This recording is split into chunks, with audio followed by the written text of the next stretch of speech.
Сайн байцгаана уу? Танд энэ өдрийн мэндийг хүргэе. Сэлэнг аймгийн Мандалсамын 2 дугаар сургуулийн 8А ангийн сурагч уу өсвөлд байна. Манай ангийн энэ хүүхдийг Ж Хөслөн гэдэг цаадахын төгсөө ирдэг.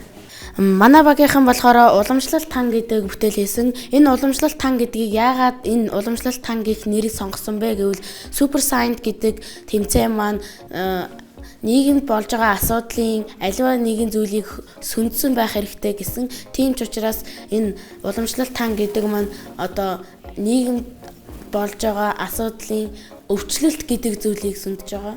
Нийгмийн стресс, бас дээрэс нь буруу хооллолт гэх мэтчлэн зүйлээс өвчлөл үүсдэг.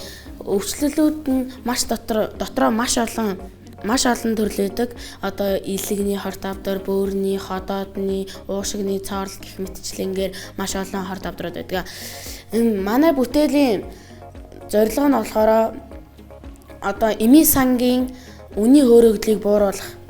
Яагаад эми сангийн үнийн хөөрөгдлийг бууруулах вэ гэвэл хүмүүс сар тутамдаа одоо жил тутамдаа 7 хоногтоо ч гэсэн антибиотикийг маш их хэмжээгээр авч хэрглэж ууж хэргэлдэн. Сар болгондоо үн өртөг нь маш ихээр гардаг. Харин түүний оронд агаар салхинд гарахтаа, уул хаданд гарахтаа одоо замаараа уул хаданд явж байхдаа энэ эми ургамнуудаа түүгээд одоо гэртээ яваад хатаагаад хэргэлжиж болно. Тийм учраас бас заавал антибиотик гэх зүйлгүй одоо энэ Монголдо ургаж байгаа эми ургамлуудаа ашиглаад сайхан хандлаад ингээд там болгоод өөрөөсөө ууж болно гэсэн үг. Одоо манай там маань гэхдээ бол дотроо 5 төрөлтэй. Одоо бөөрнийх, элэгнийх, зүрхнийх, дархлаа дэмжих эмэгтэйчүүдийн тан гээд бас 5 төрлийн тантай. Эдгээр тус бүрдээ маш сайн өөрийн гэсэн онцлогтой. Манай багийн одоо зорилт нь гэвэл одоо би энэ бүтээлээ одоо цаашдаа маш сайн дэлгэрүүлж бас энэ Монголынхоо энэ эми ургамлыг гадаадын орнуудын шиг алт, мөнгө, цайр, магний гэх мэтчлэн одоо химийн элементүүд шиг бас болгож дэвшүүлэх гэсэн зорилготой байгаа. Одоо миний энэ бүтээлийг хийх санаа одоо яах гэж хийсэн бэ гэвэл анх би химийн хичээл дээр сууж байхдаа энэ бүтээлийнхаа санааг олж байсан.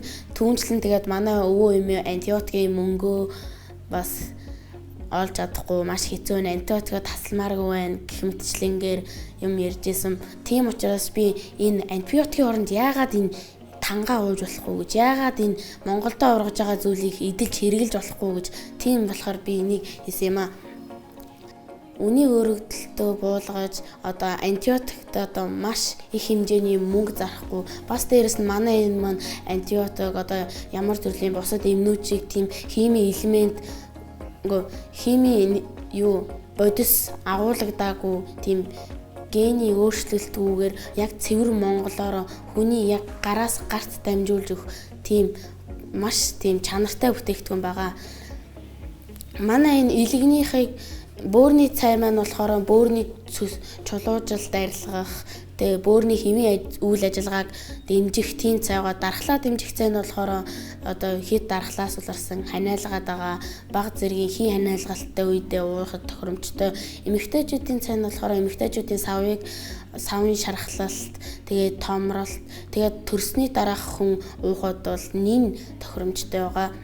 Доторх орцууд нь гэх юм бол одоо энд харагдаж байгаачлан боролцооны шар цэцэг, цагаангаа, эвүүшин, нохоо шүү, тэгээд хатаасан лимон, алим гихчлэн, чаг мөг гэх мэтчлэнгээр орсон байгаа. Бидний энэ бүтээлийг авч хэрэглээд туршиж үзсэн хүмүүс бас манай хамаатан саднуудаас ганц нэг би. Тэрдэн нь болохоор энэ манай элэгний цайг ууж үзсэн, бөөрийн цайг ууж үзсэн. Харин би өөрөө болохоор дархлаа дэмжих цайг нь бас 1 өдөр, 2 өдрөөр ууж үзсэн. Тэгэхдээ дархлаа дэмжих цайнаас нь би эхэндээ яг үхий ханиалгалттай байсан. Тэгээд сүүлдээ би ямар ч ханиалгалтгүй, ямар ч ханиадгүй болсон. Тэгээд үүнчлэн бол манай энэ там маань маш найдвартай гэдэг нь бол нотлогдож байгаамаа. За бидний хамгийн сүүлийн хэлэх үг бол эрүүл ирээдүг бүтээцгээе гэж хэлж байна.